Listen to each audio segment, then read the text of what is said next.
Со аплауз, доктора Спазија Софијанова го посвети предавањето за ретки болести на Весна Стоимирова Алексовска од Сдруженијето Живот со предизвици, која пред 7 месеци го роди своето прво дете. Весна има ретка болест – Гоше.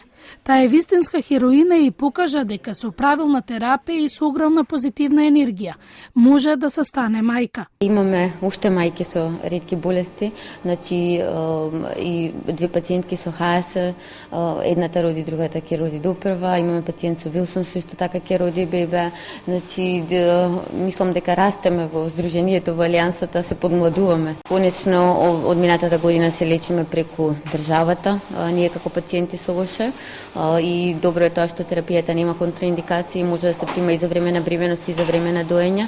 На медицинскиот факултет се одржа предавање за ретките болести. За деканот Јанкуловски со посебно внимание објасни дека ваквите предавања и истражувања се важни за медицинскиот факултет.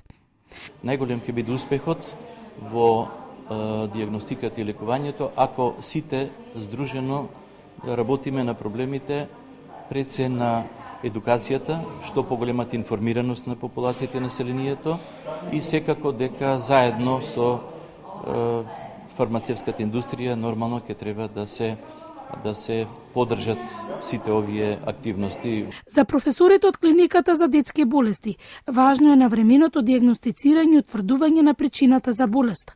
Има гени кои ние ги наследуваме од нашите родители, кои ќе се пројават на 30, 40, 60 години и кои не прават да се разболиме од ретка болест.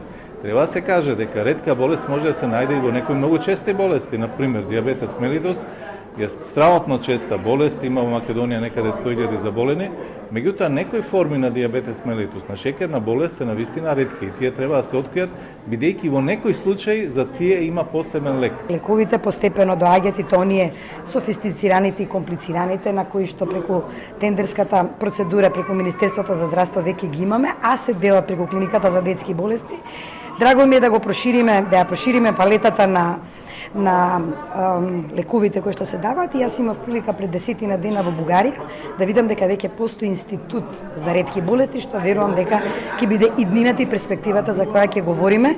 Весна не е доктор, но за болните од ретки болести стана лидери за родителите и за децата, дека со зборување може многу да се промени во состојбата за овие болни.